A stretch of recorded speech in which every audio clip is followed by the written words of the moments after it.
Do people ever decide they want to depart from the Shinto community?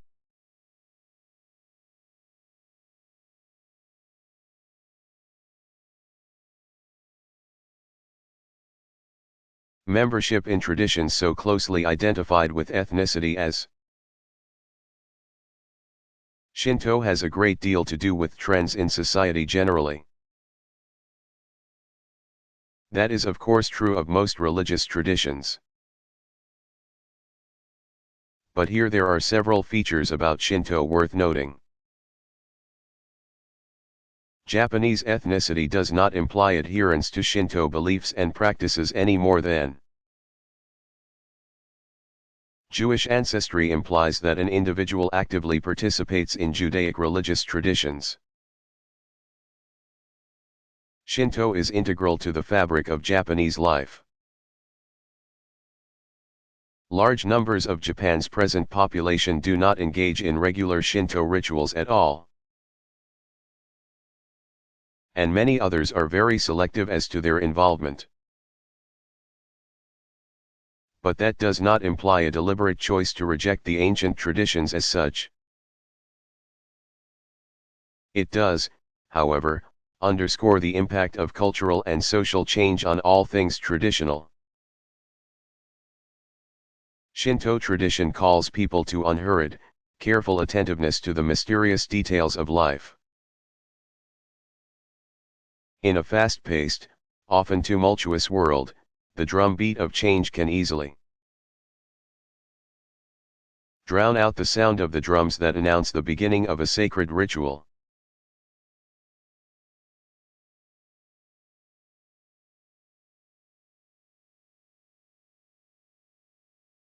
Are there Confucian rituals or beliefs around marriage and family life?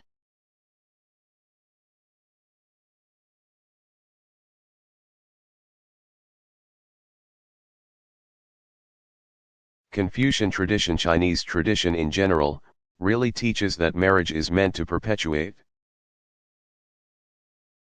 the extended family rather than to create new small social units, all going their separate ways. Marriages arranged by matchmakers have long been the rule,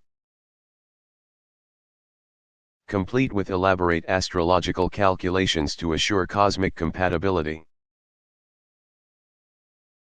The equivalent of a dowry from the groom's parents means the bride has been bought from her family of origin. When young Chinese marry in the traditional way, the new couple virtually fuse with the husband's family of origin. As long as an older male survives in the groom's family, the groom and his wife own no property. Most striking of all, perhaps,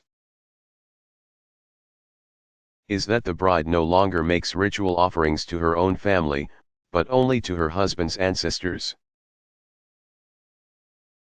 Young married couples have historically felt enormous pressure to produce a male heir for the family.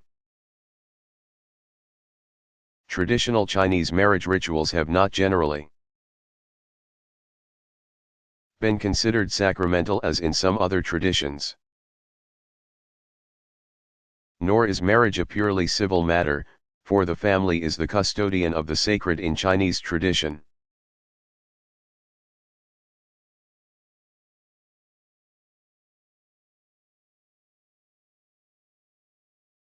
Have Jews used symbolism to remind them of the temple since its destruction in 70 CE?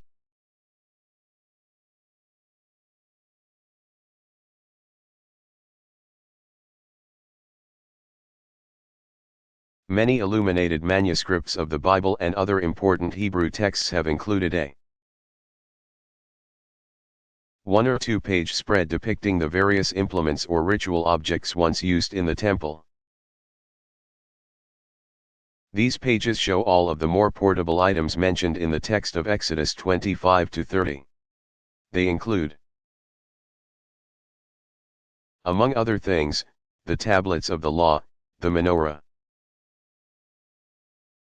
the table supporting the containers of the 12 loaves of sacred bread, A bronze laver used for ceremonial purification, the ram's horn, shofar, and the incense burner. Decorative panels or hangings, called mizrach or east since they are hung on a home's eastern wall toward Jerusalem. Also frequently depict a building meant to be the Jerusalem temple. Sometimes these hangings show temple implements rather than the building itself.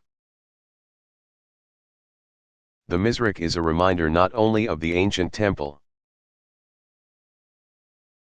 but of the holy city of Jerusalem, toward which Jews turn when they pray. Another ritual object that often uses imagery of the temple is the Hanukkah lamp.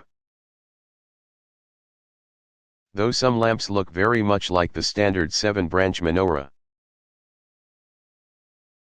many take the form of a small architectural design that can be either hung on the wall or set on a table.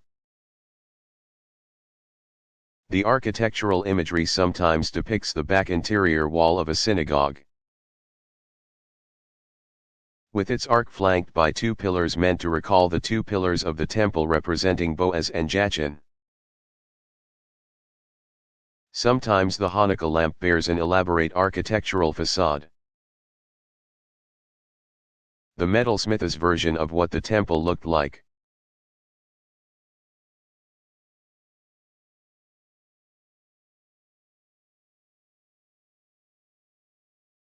What is the Confucian and Literati view of ancestor veneration?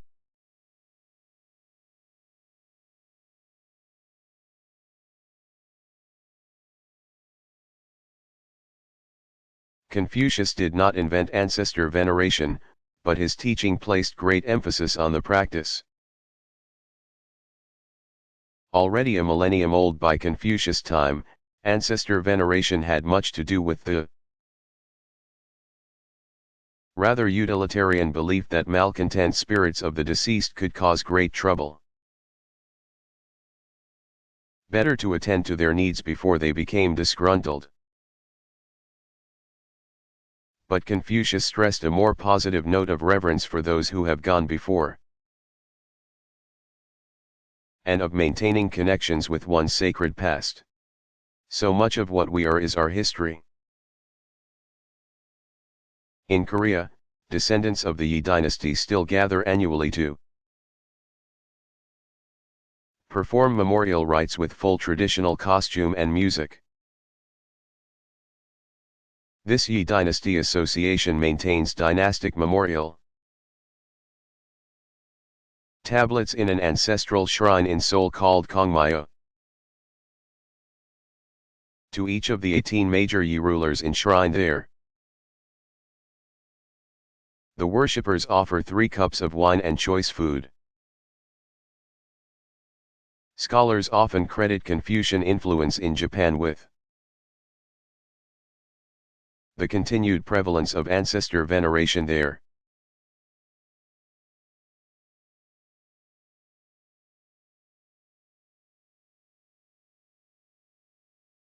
What is the religious meaning of the term relic?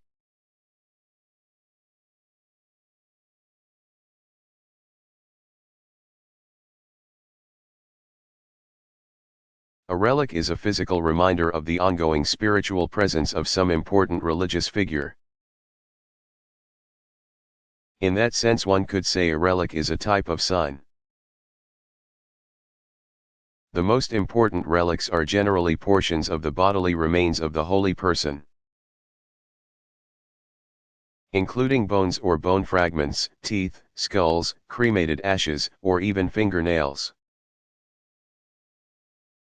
A secondary type of relic includes items believed to have belonged to the holy person, such as pieces of clothing, books, jewelry. Even items said merely to have been touched by the holy person often carry a special significance. Some traditions even put particular meaning in possessing footprints said to have been left by the holy person, even though in most instances the prints are clearly either highly Stylized symbolic artifacts or impressions left in stone scarcely identifiable as footprints. The most important reliquaries are the actual tombs of holy persons.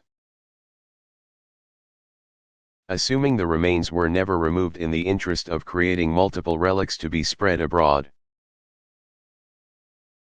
Sites that claim ownership of the relics of one, or sometimes very many, holy persons frequently become destinations for pilgrims. The idea of a cult of relics strikes many as a rather ghoulish practice. And the sight of a barely preserved waxen cadaver under glass can indeed evoke morbid thoughts. But the use of relics is so common that some appreciation of how they function is essential to the study of religion.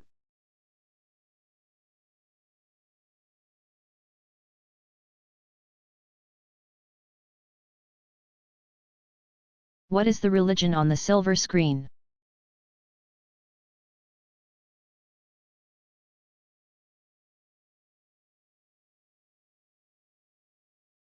Ben-Hur, 1959.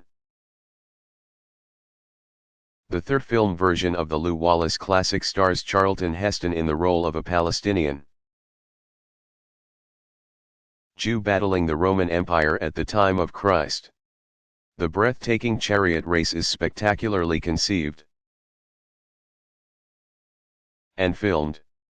The Bible, in the beginning, 1966, brings to life the book of Genesis, including the stories of Adam and Eve, Cain and Abel, and Noah and the flood. All-star cast includes George C. Scott, Richard Harris, Stephen Boyd, Peter O'Toole, and Ava Gardner. David and Bathsheba. 1951, the Bible story comes alive in a lush and colorful production starring Gregory Peck and Susan Hayward. El Cid, 1961. Charts the life of Rodrigo Diaz de Bivar, known as El Cid, who was the legendary 11th century Christian hero who freed Spain from Moorish invaders. A man for all seasons. 1966, heavily Oscar-honored biographical drama concerning the life and subsequent martyrdom of Sir Thomas More, 16th century Chancellor of England. Paul Scofield's performance as More is considered one of the greatest ever of its kind. The Ten Commandments. 1956, Cecil B. DeMille's remake of his 1923 silent classic is a lavish epic about the life of Moses, who turned his back on a privileged life to lead his people out of bondage in Egypt. The sequence depicting the parting of the Red Sea is considered to rival any modern special effects.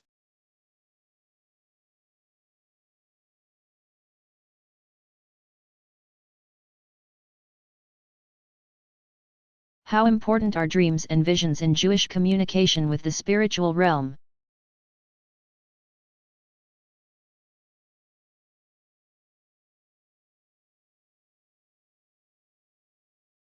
Numerous intriguing biblical accounts tell of a major religious figure encountering spiritual beings or receiving messages beyond the ordinary. Two of the most important and well-known are from the book of Genesis. Jacob wrestled with an angel, after which Jacob received the name Israel, said there to mean he who has striven with God.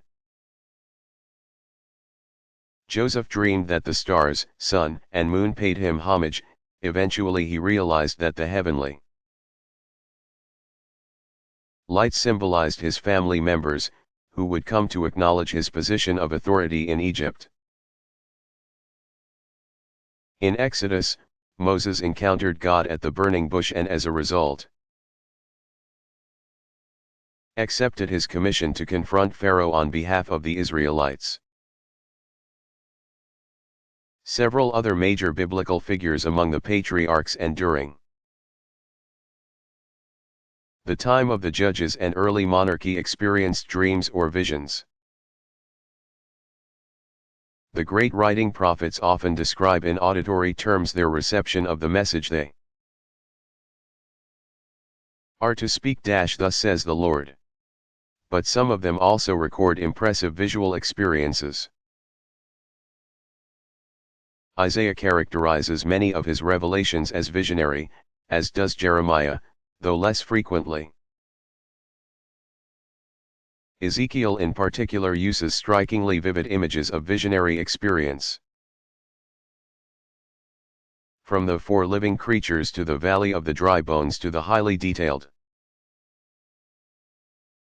vision of the heavenly temple and the new Israel, chapters 1, 37 and 40-48.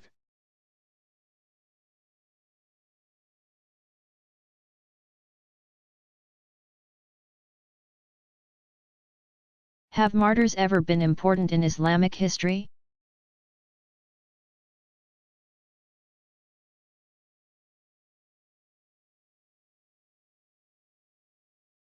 The Arabic word shahid, pronounced shahid, means one who testifies or witnesses, and is thus more or less equivalent to the word martyr. Since earliest times, Muslim sources have referred to those who gave their lives for the cause of Islam as martyrs. Shiite tradition has held martyrs in especially high regard, beginning with Muhammad's grandson Hussein, killed with his small band of fighters resisting the tyranny of the Umayyads in 680 CE. The Imams have been the focus of a central belief in redemptive suffering. In this case, the blood of the martyr not only assures the martyr's place in heaven but becomes a source of grace for all believers. When the Ayatollah Khomeini returned to Iran from his exile in France in 1979, he made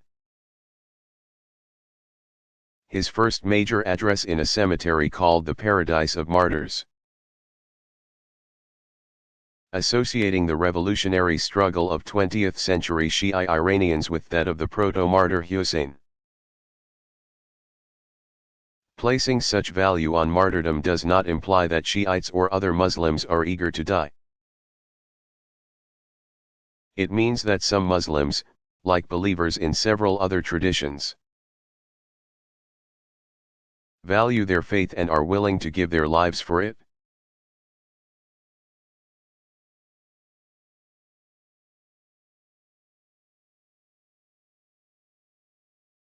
What could be good about such a day?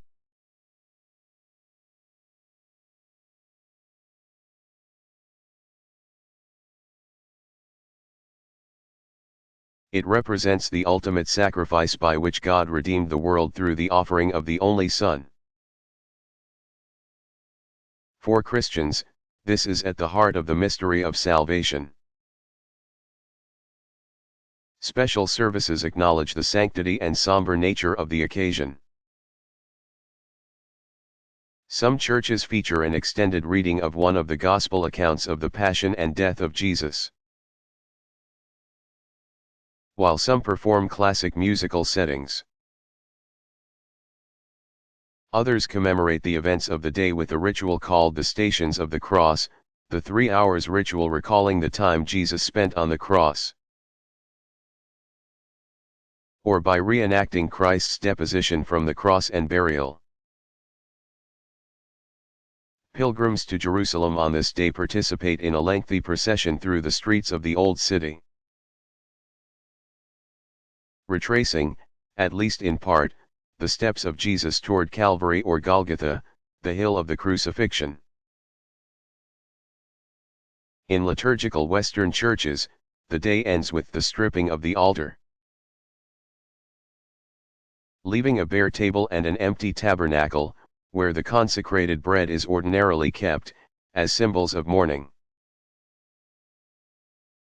Holy Saturday memorializes the day of waiting and uncertainty experienced by Jesus' followers,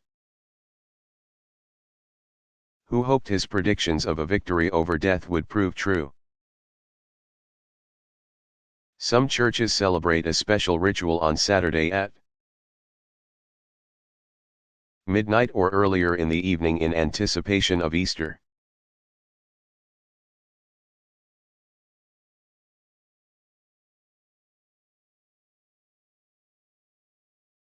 What does alchemy have to do with Daoism?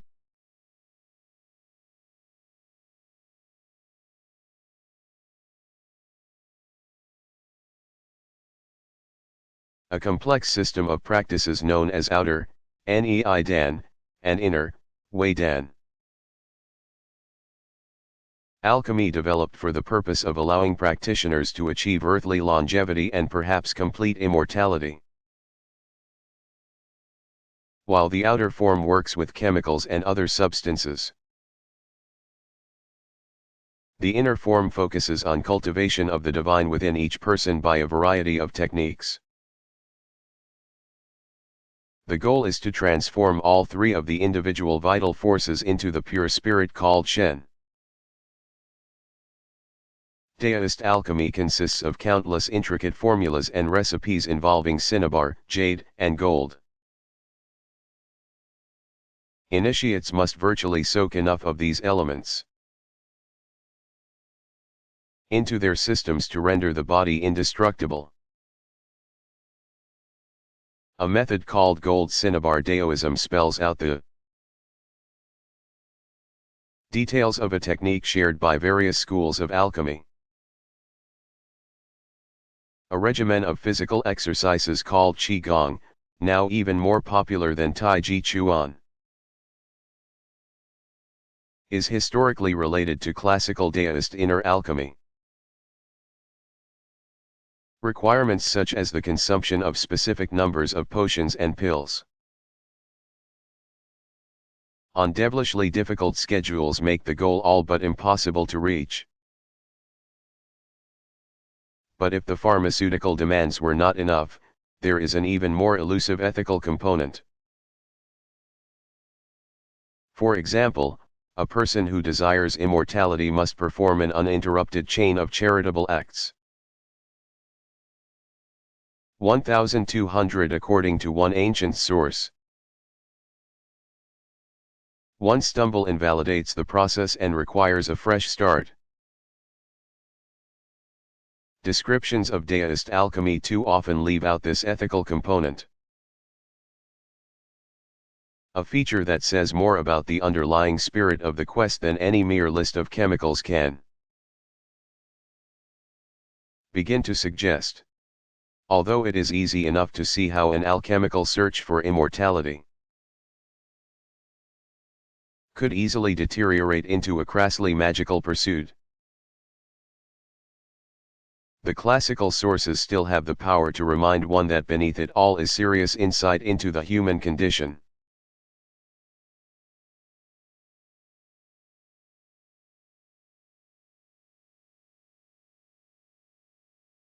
What is a schism?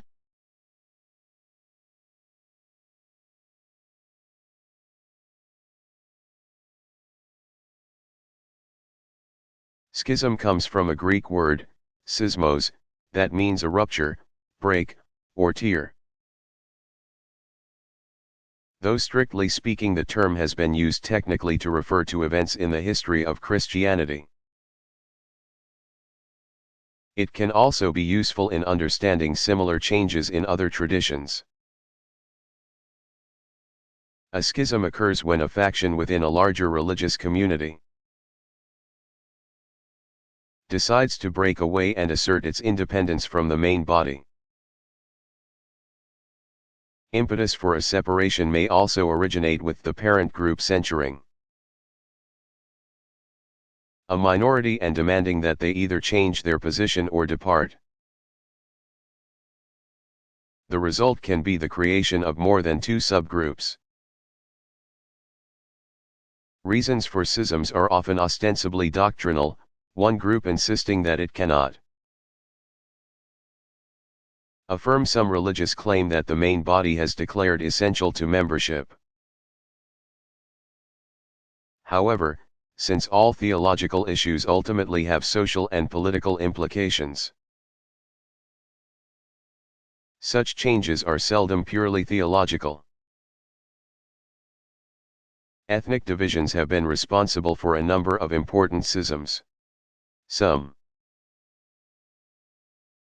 schisms have resulted in the formation of whole new religious traditions as, for example,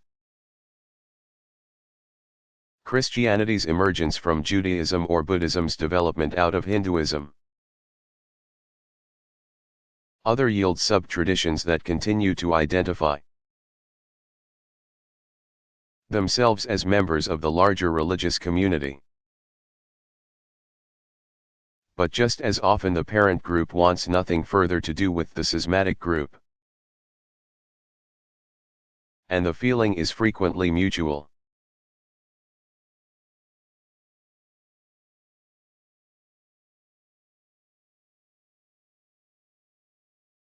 What are the basic features of the more elaborate shrine rituals?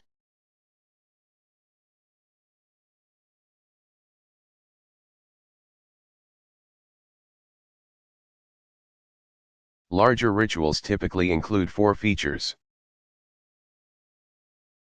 Before beginning any sacred act, including the simplest ones, celebrants purify themselves with water or salt. Welcoming the kami, kami mukai, is among the first acts of the presiding priest. The invocation is necessary because many matsuri begin away from the shrine in places where the kami does not ordinarily reside. Next is the offering to the kami, and that includes ancestors, as in Chinese traditions. In addition to responding to the obvious requirement of funds to maintain the thousands of shrines great and small all over the country, people make symbolic offerings and the priests in turn formally present them to the deities. Flowers, food and drink, beautiful textiles or jewelry, and even the performance of traditional art forms or sport can be included among offerings. Entertainment arranged in connection with a religious festival is known as divine amusement, Gonnijiwai. When the priestly staff perform elaborate offerings, the chief priest opens the doors of the innermost sanctuary. The priests pass the offerings among themselves and finally the assistant chief priest places the offerings before the sanctuary doors. Ritual specialists then recite prayers, many of ancient origin and some more recently composed of praise, thanksgiving, historical recollection about the meaning of the particular occasion. All concluded with appropriately humble leave-taking of the kami with a gesture called sending the kami away, kami-okuri. Ceremonies conclude with a kind of communion rite in which the chief priest serves the other members of the ritual staff a symbolic sip of sake. The priests walk in procession from the inner worship hall to the outer hall for this rite, which is usually brief, depending on the number of officiants participating. When large crowds are in attendance for a particularly festive occasion, the closing meal can be quite elaborate, and include a share in some of the food just offered to the kami. One ritual element notably lacking in Shinto worship is preaching. Since worship is entirely focused on relating ritually to the deities, Shinto tradition does not regard persuasive religious rhetoric a necessary tool.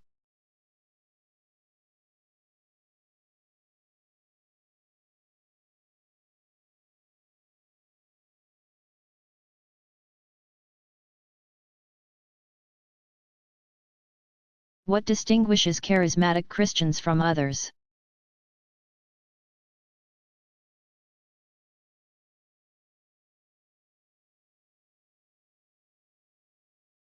Charismatic communities are those that emphasize the various manifestations of the gifts of grace. From the Greek charismata, that Paul enumerates in I Corinthians 12:8-11. They include healing, miracles, prophecy, discernment of spirits, speaking in tongues, and the interpretation of tongues. For the past couple of centuries, Pentecostal churches have been at the forefront of charismatic Christianity. More recently, the charismatic movement has become important to many Roman Catholics as well. The movement is centered around the belief that the outpouring of the Holy Spirit on Pentecost was an essential grace that allows Christians to give expression to their deepest experience of God in their daily lives. Charismatic ritual and spirituality give practitioners permission to feel their religious commitment by acknowledging that emotion is as important an ingredient as intellectual assent.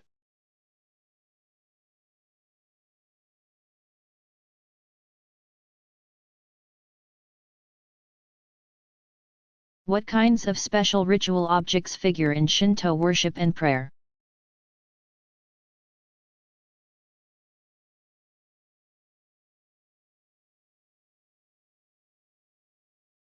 Shinto tradition refers to all of its ritual furniture and utensils with the term saikigo. It includes several items used on every altar during offering ceremonies. The priest carries the offerings, hihaku, and gifts of food, shinzen, on a tray, sambo, which he sets upon an 8-legged table, hasekuin, made of a special reddish cypress wood, hinoki, fire tree. Priestly staff remove these objects after worship ends. Objects used regularly in nearly all rituals include several items that ritual specialists wave over those to whom they are ministering. Branches of the sakeke, combining characters for tree and kami, provide a splash of greenery and association with living nature. A wand used for purification, either in place of or in conjunction with the sakeke branch, is called harigushi, a thick cluster of white paper streamers attached to a long stick. Another stick with a set of zigzag cut white, and sometimes of other colors. Paper symbolizes the kami's presence in the holy place. All three objects are mounted on stands and displayed when not in use by one of the priests or a miko. Miko also use a set of 5 bells, suzu, for their sacred dances. Several larger implements play a central role in the great public festivals called matsuri. Most important is the portable shrine called the mikoshi. Celebrants carry this miniature, but still often very heavy, 4-sided model of a shrine sanctuary in procession, shouldering long beams that hold the shrine aloft. Larger mikoshi can weigh up to several tons and require a large crew of strong bearers. In some places large wagons called yatai and dashi rumble through the streets on massive wheels, carrying groups of musicians and revelers. Built like mobile shrines, the hefty wooden wagons range in height from just over 30 feet to about 65 feet.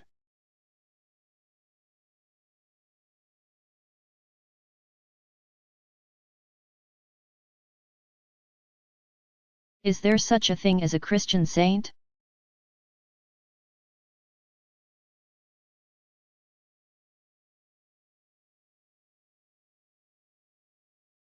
Paragons of holiness and virtue have always played an important role in Christian tradition.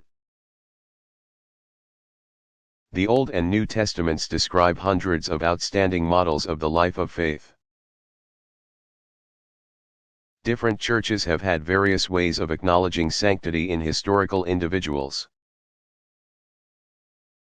Roman Catholic, Orthodox, and other Eastern traditions have placed the greatest emphasis on the role of saints in piety and devotion. All share a reverence for the great Greek fathers of the Church, for example. All mention the names of saints as part of their liturgical prayer. And Eastern Christians venerate icons of saints much as Catholics incorporate various types of saints' images in their devotional life. Holy persons are especially important as mediators. Embodiments of holiness popularly thought to be immediately accessible to ordinary people. Saints hear the needs and aspirations of those who beseech them, and present these prayers to God. Protestant tradition has generally denied any such mediatorial role, as well as the human mediation implied in priesthood. Many Protestant reformers regarded devotion to the saints as an unacceptable dilution of Christian piety, an unnecessary detour on a direct road to God. Catholics and Orthodox continue to identify extraordinary individuals as worthy of sainthood. And the Catholic Church particularly maintains an elaborate mechanism for assessing the merits of individual claims. Advocates for a potential saint present the case to the local bishop, perhaps including claims of miracles and authentication of relics. The bishop may then forward the case to the sacred congregation for the causes of saints. A church official known popularly as a devil's advocate raises objections to the cause so as to expose any weaknesses in the argument. Once sufficient evidence of two authentic miracles has been advanced,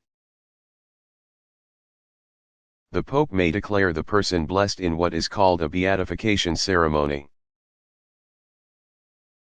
Before the final declaration of sainthood, or canonization, proof of two further miracles is required.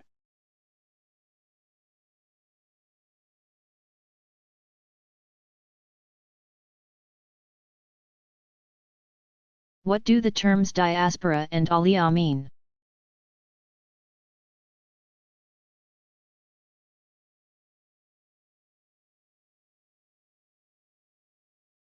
Diaspora is Greek for scattering or dispersion.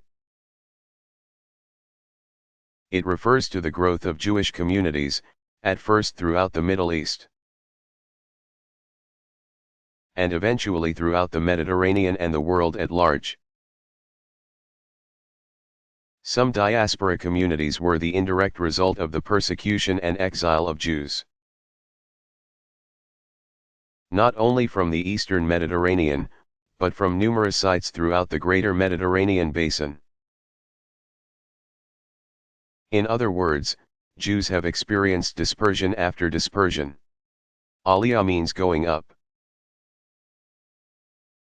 In Hebrew, originally associated with travel to Jerusalem, which is a high point in the regional topography. The term came to mean especially the modern-day return of Jews to Israel. It is thus the opposite of diaspora, but much of the impetus for aliyah continues to come from the very kind of intolerance and persecution that gave rise to many diaspora communities in the first place. In other words, global migration patterns in the history of Judaism have been cyclical.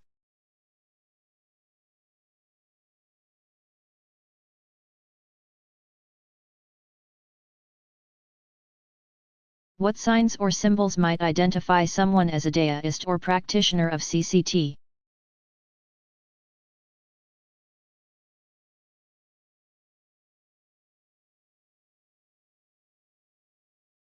Symbols associated with religious beliefs and folk practices abound in societies heavily influenced by Chinese culture. Over the centuries, the major Chinese religious traditions Taoist, Confucian, Buddhist, and popular have shared many of those symbols and signs. Overlapping of symbols of various traditions makes it difficult, if not impossible, to know at a glance to which tradition the owner and user of the symbols belongs. Signs and symbols generally associated with CCT include a vast range of protective and magical devices, amulets, and talismans. Perhaps the most widely used symbol is that of the perfect harmony of yin and yang, appearing on all sorts of personal items such as rings and pendants. The so-called Taiji, Supreme Ultimate, is a circle in which two equal but opposite curving tear shapes embrace. In other words, an S-curve line divides the circle in two equal parts. The darker half symbolizes yin, the brighter half yang, but the commingling of the two is symbolized by a dark dot in the larger end of the yang shape and a corresponding bright dot in the yin shape. Sometimes, as on the national flag of South Korea, that symbol is surrounded by the 8 trigrams, Bagua. The trigrams are made up of combinations of solid yang lines and broken yin lines. Charm-like devices are extremely popular in Chinese societies. Textiles and other decorative items, like ceramic wares, invariably display a range of symbolic features. Symbols they show can include any of dozens of animal, plant, or inanimate objects associated with aspects of the greatest mysteries of life, of those things that human beings most hope for or fear. For example, the tortoise and crane mean long life, the dragon means protection, the phoenix warmth. The heron and countless other birds of good omen betoken happiness, while creatures of ill omen, such as the owl, portend death and bad fortune.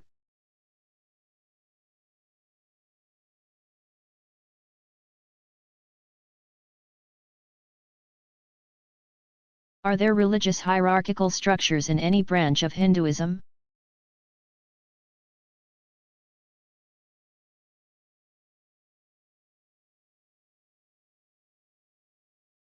None of Hinduism's various denominations has ever developed a formal institutional hierarchy parallel to those of,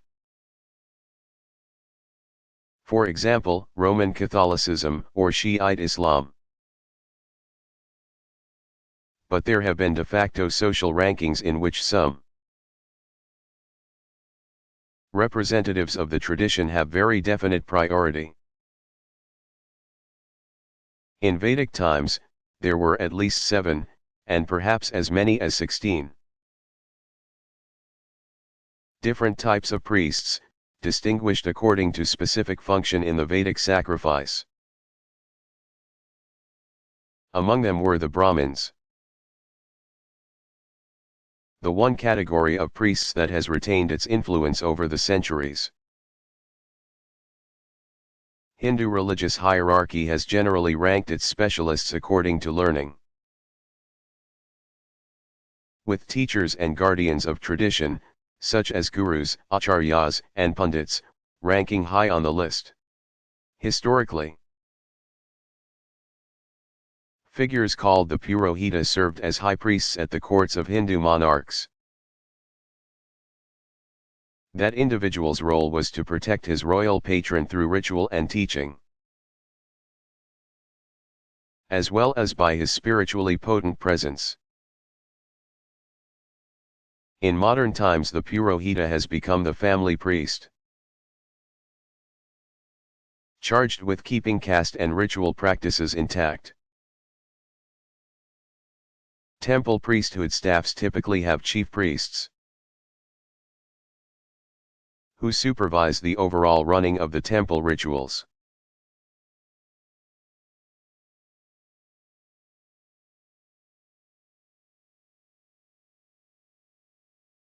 Is belief the same as faith?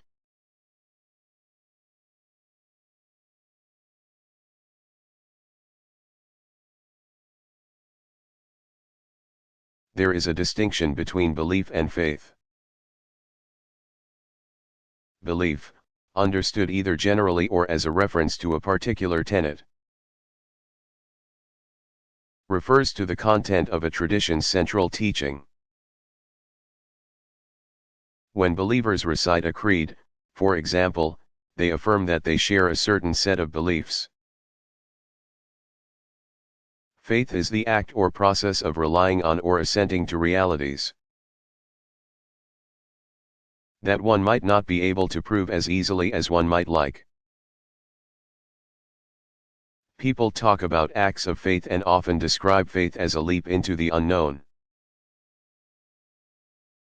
or as a kind of fundamental trust. Not every belief or act of faith is necessarily religious. Beliefs of every description rule our daily lives. They all the millions of things we take for granted, like gravity and sunrise. And no one could get past breakfast without a basic level of trust. Religious belief and faith can seem riskier, because their objects are often not subject to the validation of actual experience. But what finally distinguishes religious belief and faith from their more mundane counterparts is that religious believers are willing to live without conclusive proof indefinitely.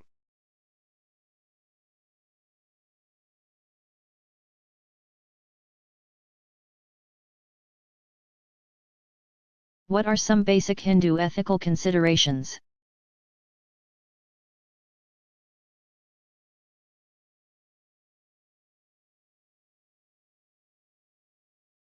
Hindu tradition describes a range of morally and religiously acceptable goals or motives for action. What matters most is not the substance of the particular type of goal, but the quality of one's intentions. All good things in life are gifts of God.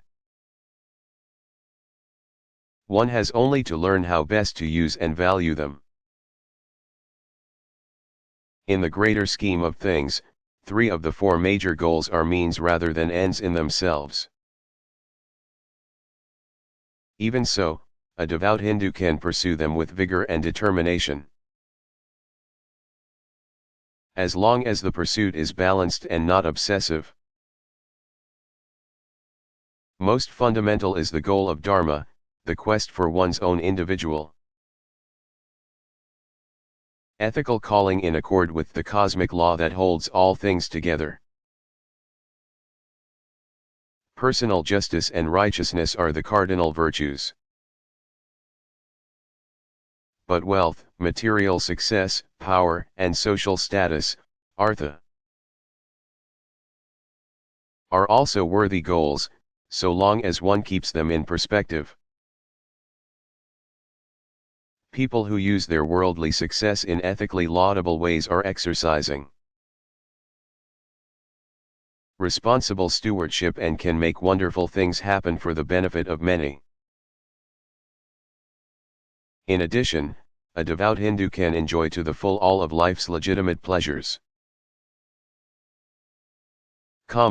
associated with culture, the arts, sexuality, and family life. This traditional teaching undercuts the common stereotype of Hinduism as world-rejecting and self-denying asceticism.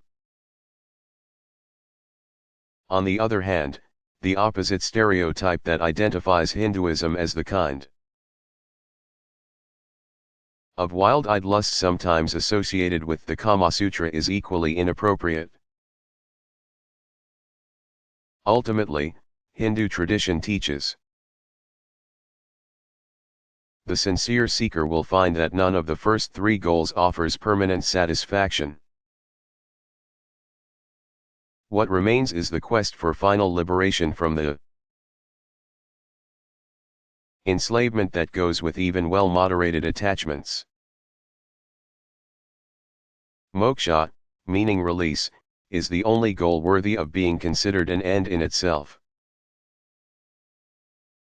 Most people will spend many lifetimes striving for it.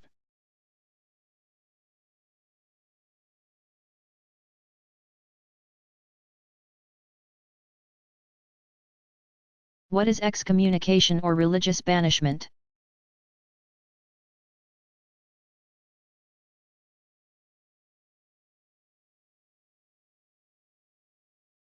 Excommunication is the process whereby an individual or group that refuses to give up certain unacceptable views or practices are cut off from the community of believers. Though the juridical procedure is typically associated with the Roman Catholic Church, numerous other religious bodies employ similar practices. From the formal and often technical proceedings of official excommunication to the more informal custom known as shunning, religious communities have always had their ways of removing the weeds and the bad apples. Sometimes religious banishment has served as an alternative to punishment by death, or as a lesser punishment as atonement for sin. Religious banishment in most cases is a reversible sanction. Depending on the individual's willingness to recant and repent.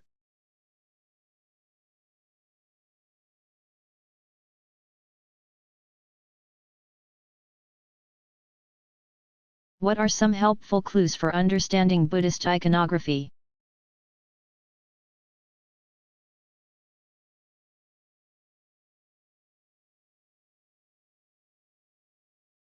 Most important of all are images of the Buddhas and Bodhisattvas. Buddhist sculpture and painting have evolved in many different styles. Each lineage or denomination has a number of symbols and signs to which it assigns special meanings. But it is possible to suggest some general features to look for when you visit a museum's Asian galleries. As with Hindu iconography, start by noting posture, gesture, garb, and other implements. Buddha images are usually seated in the lotus posture, legs crossed so that the soles of the feet face upward. Some images depict the Buddha standing or walking, but these are less numerous. Principal gestures include those that indicate blessing, teaching, or meditation. One of the most important has the left hand resting palm up in the lap and the right touching the ground just in front of the right knee, symbolizing the Buddha's conquest of Mara's temptation. Buddha images are typically clad in simple monk's garb and do not hold any specific tools or implements. Bodhisattvas sometimes appear seated in a relaxed posture called royal ease. But standing images are more common. They ordinarily wear crowns and royal finery as symbols of the life of the Buddha to be prior to his renunciation. Seated bodhisattvas often recline graciously forward and offer a gesture of kindly welcome or special attentiveness. Some bodhisattvas have multiple arms and heads to symbolize their infinite power and ability to respond to every human need. In their many hands these potent images can carry as many as several dozen separate items, including weapons, musical instruments, and symbols of healing. Guardian figures are the most numerous subordinate images, distant cousins of beings with similar functions in Hindu tradition. These characters glower menacingly on beings of evil intent and brandish weaponry sufficient to dispatch all undesirable elements daring to approach the holy place.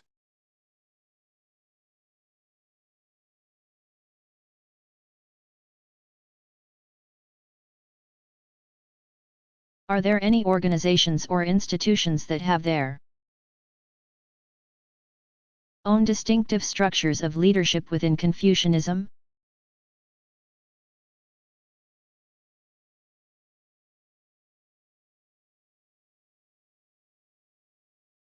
Throughout history, various Confucian societies of laypersons have come and gone.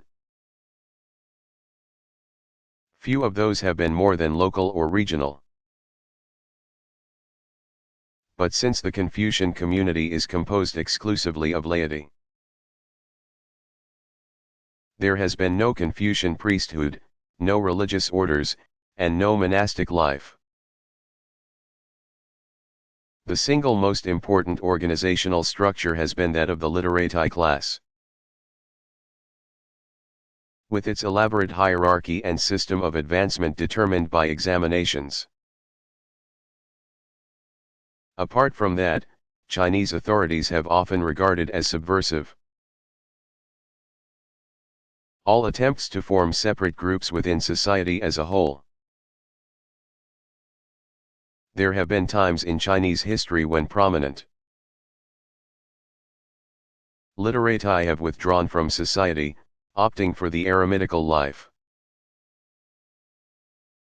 These reclusive types borrowed a page from the Buddhist phenomenon of the solitary monk. But the Confucian hermits were by definition loners and not at all inclined to band together.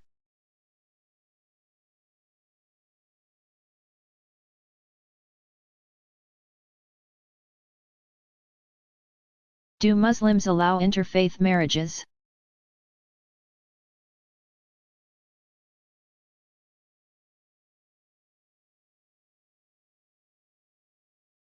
Muslims generally prefer that their sons and daughters marry members of their own faith tradition. They officially allow marriage to members of the Abrahamic faiths, Judaism, and Christianity.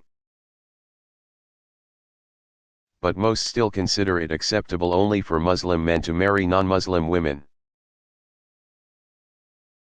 And then it is assumed that the non-Muslim party will agree to raise the children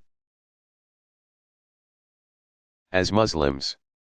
Among the 8 million or so Muslims living in the United States,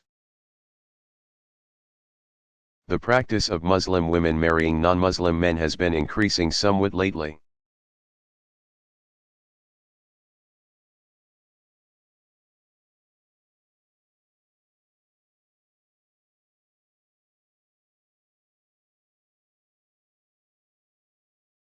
What problems did Reform Judaism attempt to solve?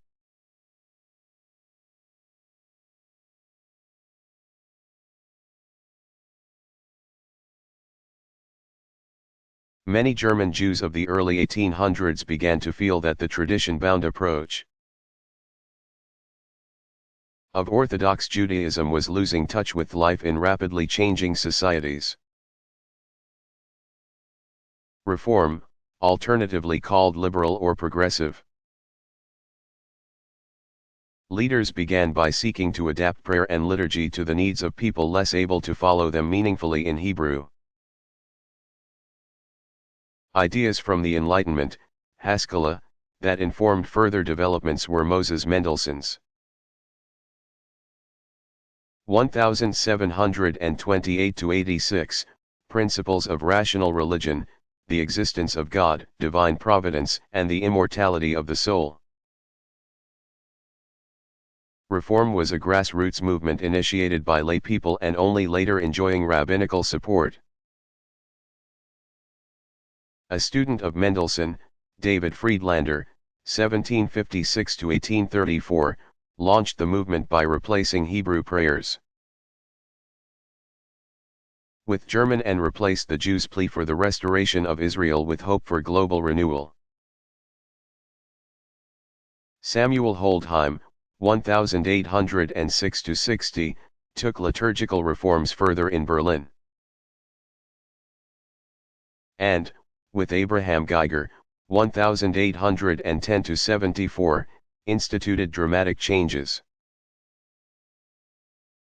Sabbath worship moved to Sunday, with no gender separation, kippah, prayer shawl, or shofar. Their radical program of assimilation also rejected dietary laws and circumcision. Geiger led a gathering of rabbis in 1837, arguing for a much reduced authority for both Bible and Talmud. He believed Judaism was a world community rather than an ethnically based nation.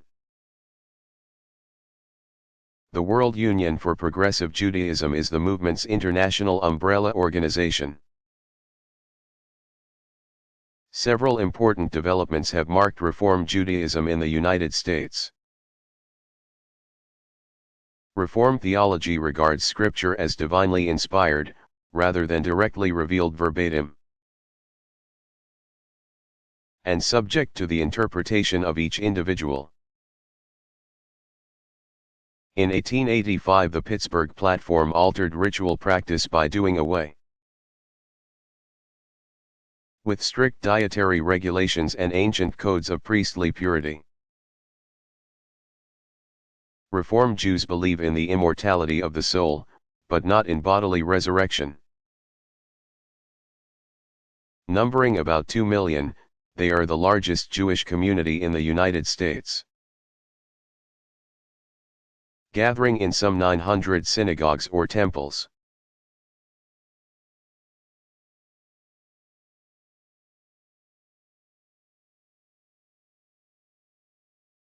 What is an imam?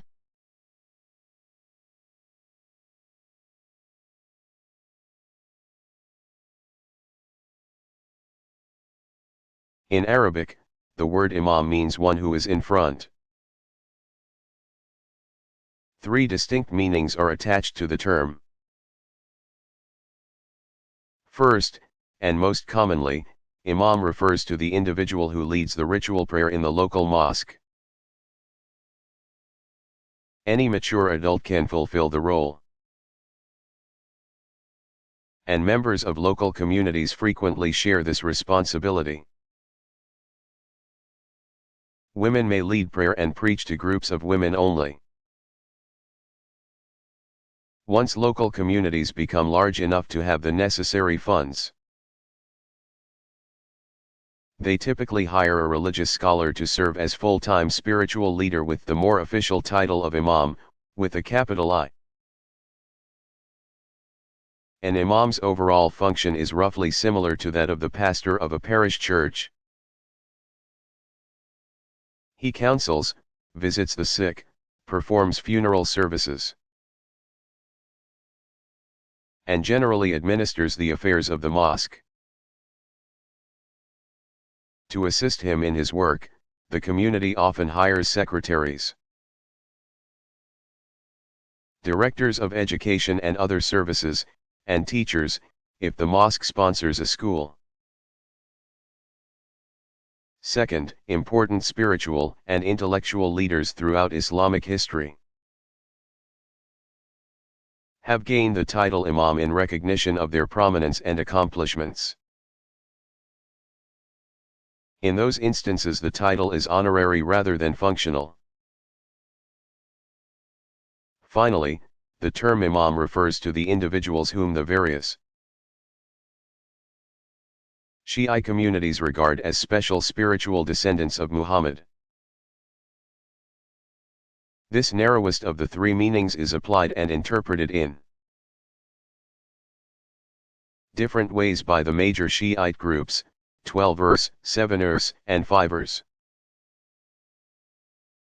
Most recently 12er Shiites of Iran and Iraq bestowed the title on the Ayatollah Khomeini in a way that suggested a blend of the second and third meanings explained here.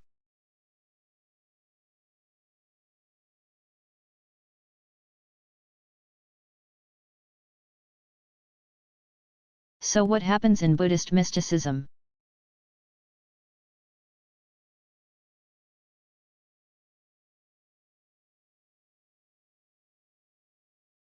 Some sources talk of realizing the emptiness of all things. Profound experience of the meaning of the Four Noble Truths transcends all ordinary levels of awareness. It is possible to attain nirvana in this life. Nirvana with the remainder. They call it, and that means full insight into the way things are. One who arrives at such a state of objectless contemplation might justifiably be called a Buddhist mystic.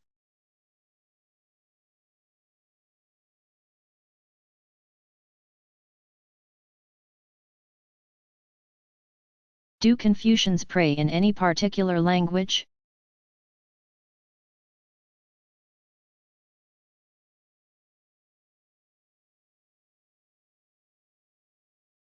Most people who still actively pursue the teachings attributed to Confucius are of Chinese descent. Relatively small numbers of Confucians live in Korea and Japan, and the rest are scattered across the globe, mostly in communities of Chinese origin. Many dialects, some very different from each other, are spoken across China. When people gather, for example, in Taipei's Confucian Temple, they naturally perform their rituals in the Taiwanese dialect. That is not to say that they all can or do read the 5 classics and 4 books themselves. Those texts are written in an archaic language difficult even for well-educated native speakers of Chinese. In Japan and Korea, Confucians who engage in ancestor veneration ceremonies at a public Confucian venue will use their vernacular languages. Japanese and Korean Confucian scholars, on the other hand, must be able to handle the sources in Chinese. In other words, although Chinese dialects are canonical in that the Confucian tradition's primary sources were written in them, Chinese is not a sacred liturgical language as Sanskrit and Arabic still are for Hindus and Muslims.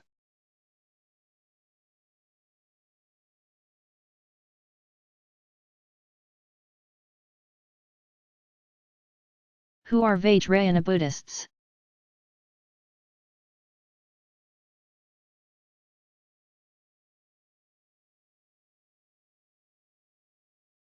Vajrayana Buddhism consists of a number of schools and lineages that blended Mahayana concepts with the esoteric interpretations of Hinduism's tantric schools. Local pre-Buddhist elements of shamanism and folk religion gave further distinctiveness to the different schools. In some places, Vajrayana, also called Tantrayana, esoteric vehicle, has blended with popular traditions. In the monasteries the monks and mystical adepts engage in arcane rituals open only to initiates.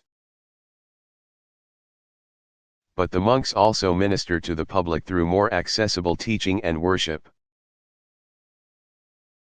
Monastic institutions have dominated much of everyday life in the Himalayan nations and, until recently, to a greater degree than elsewhere in Asia. Many of the largest and most powerful monasteries are perched high above cities and villages so that their physical setting is itself an unmistakable symbol of their centrality. Before the Chinese takeover of Tibet, as many as 1 out of 5 Tibetans were monks or nuns. Some half a dozen major monastic orders developed, of which the Dalai Lama's Gelugpa order is now the best known. Vajrayana Buddhists developed their own extensive sacred scriptures, largely by way of translation of Indian Sanskrit and Chinese texts. In 108 volumes the Kanjur, translation of the word, includes monastic regulations along with philosophy. The 225-volume Tanjur, translation of treatises, includes sutras, tantras, and commentaries on them. Perhaps most distinctive of the various Vajrayana schools is the use of special ritual symbolism and meditative techniques to achieve their spiritual objectives. Visualization techniques and highly developed forms of chanting assist the meditator toward union with the divine center. Outside Tibet and the other Himalayan nations, Vajrayana tradition exercised considerable influence on the increasingly esoteric Japanese Shingon school.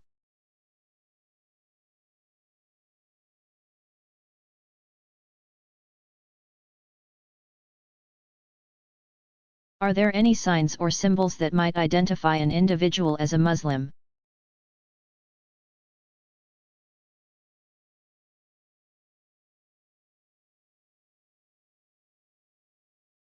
Muslim men and women sometimes wear items or styles of clothing that clearly set them apart from non-Muslims. Stop by the local mosque on Friday afternoon and you will invariably find men arriving for the congregational prayer wearing long flowing gowns and small knit or other fabric caps that cover most of the head. In honor of Muhammad's practice of covering his head during prayer, men of Southern Asian origin, India, Pakistan, Bangladesh, sometimes wear a kind of boat-shaped cap commonly worn back home. In some parts of the world, men who have made the Hajj signify their status as Hajis by wearing a burgundy fez wrapped in a white cloth. The rimless fez became popular because it was practical for use during prostration in prayer, allowing easy contact of the forehead with the ground. More than likely the women attending a mosque will be wearing some form of head covering and an ankle-length dress or tunic with slacks. In many instances the choice of distinctive garb is related to an individual's personal devotion and desire to symbolize his or her commitment to Islamic religious and social values. Most items of clothing are best understood as traditional rather than inherently religious, since they carry no explicit and uniquely Islamic symbolism. However, many Muslim women and men wear various items of jewelry bearing Islamic symbols. Most common are rings, pendants, and bracelets containing religious words or phrases in Arabic. Some show a star within a crescent moon, a symbol some interpret as a reference to the astronomical signs that mark the onset of the month of Ramadan. Favorite texts include the word Allah, phrases such as Insha'Allah, God willing, the Shahada, names of Muhammad and the 4 rightly guided caliphs, Abu Bakr, Umar, Uthman, and Ali. Muslim designers produce a wide range of religious adornment and market them through an Increasing number of suppliers and boutiques that advertise in Muslim publications worldwide.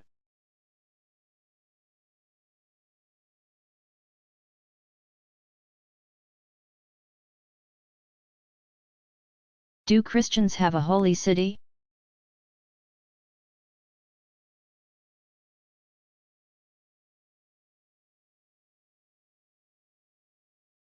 Members of various individual churches have come to associate sanctity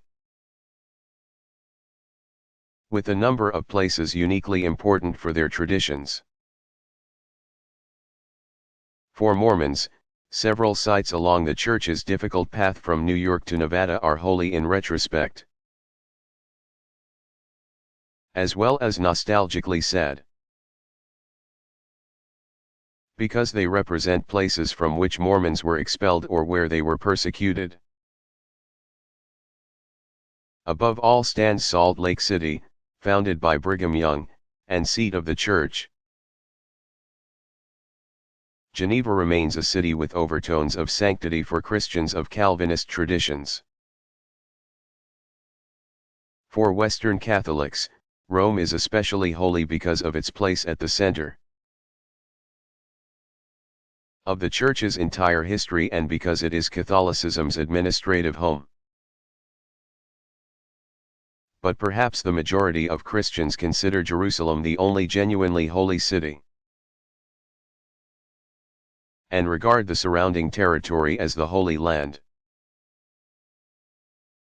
Jerusalem, Bethlehem, Nazareth, and the hundreds of lesser sites associated with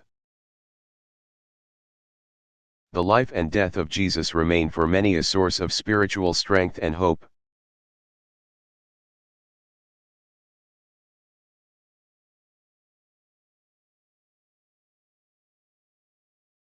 Were Confucians in conflict with their emperor?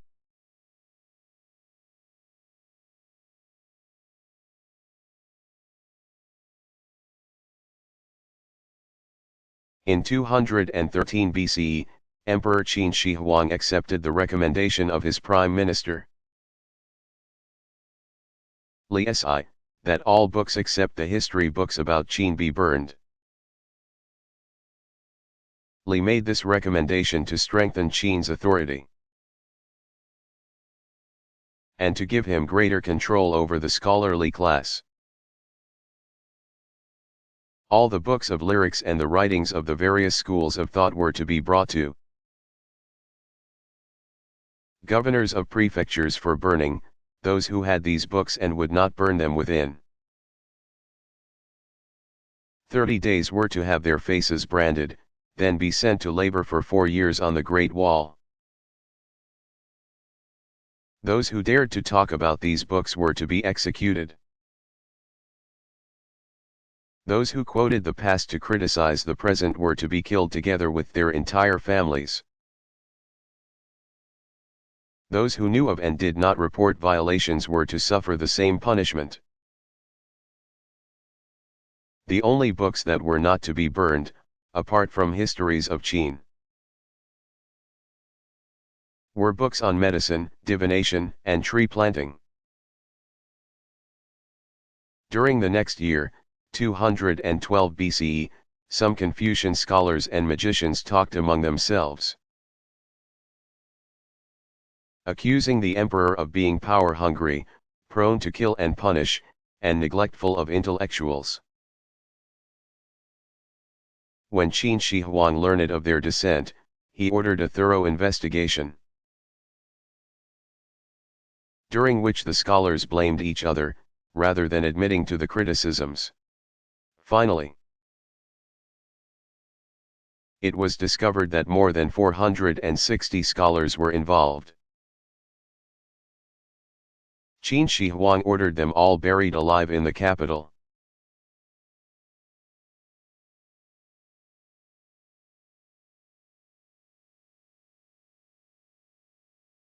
Are there Christian rituals of marriage?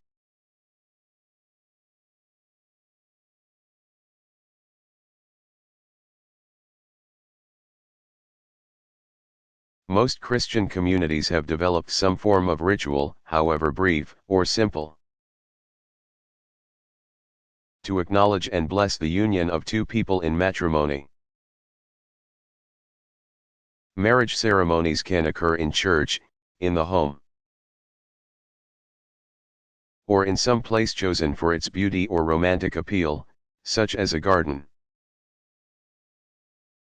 By custom, representatives of the church community who preside over the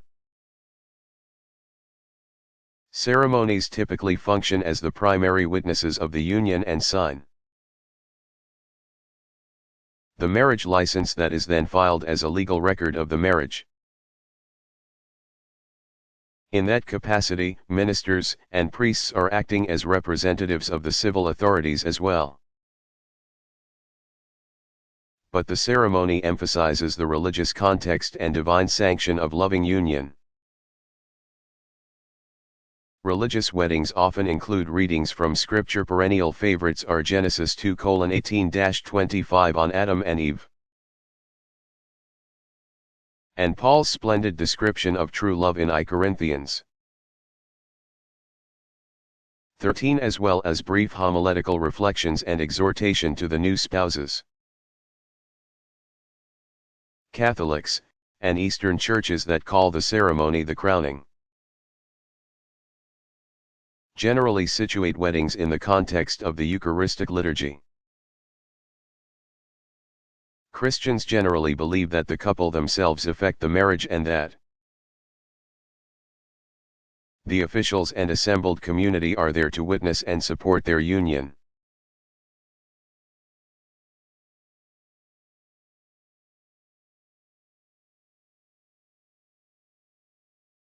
Where does academic regalia come from?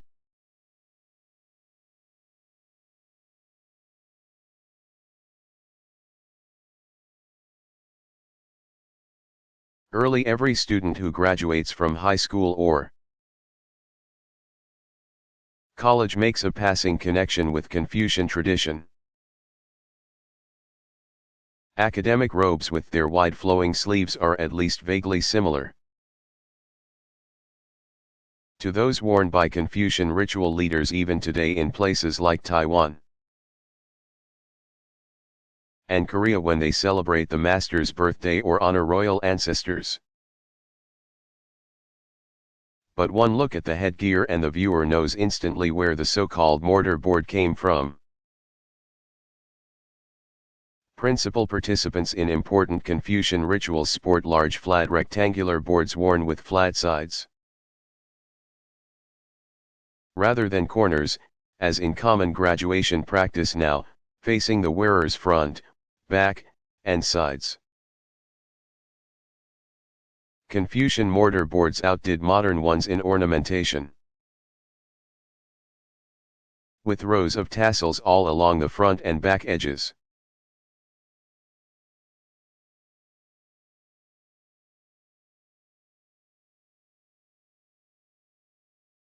How did the Buddha reinterpret Hindu teaching?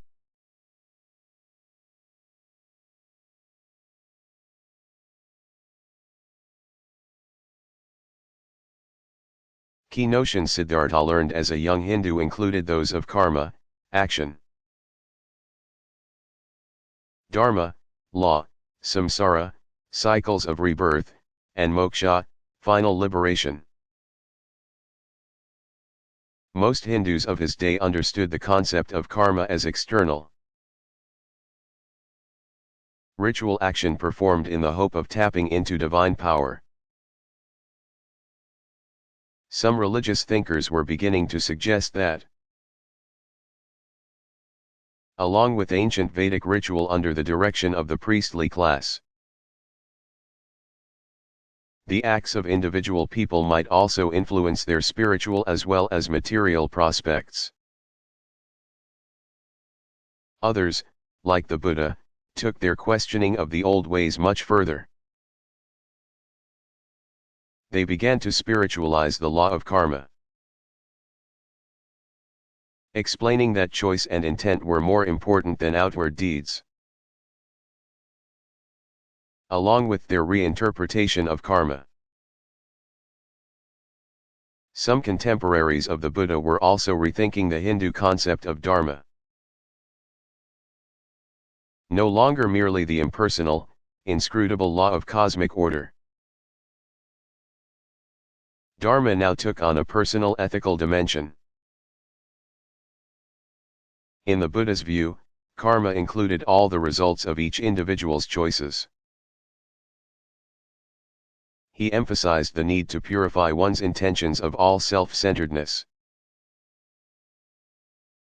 Perform each act purely because it is your dharma, not because you hope to gain personally. The Hindu notion of samsara meant that the souls of individuals who died unliberated from the negative effects of their past actions would return in another form. The Buddha understood samsara to mean not only the cycle of physical rebirths, but the whole series of interior or spiritual stages the individual went through on the way to enlightenment. Finally, the Hindu idea of moksha meant the release of the indestructible soul, Atman, of each individual from the cycle of samsara. The Buddha also taught the possibility of a final liberation, but he gave it an important twist. Genuine liberation meant the complete cessation of all craving, even of craving for liberation itself. He called that final freedom nirvana, no wind, symbolizing the extinction of the flames of desire.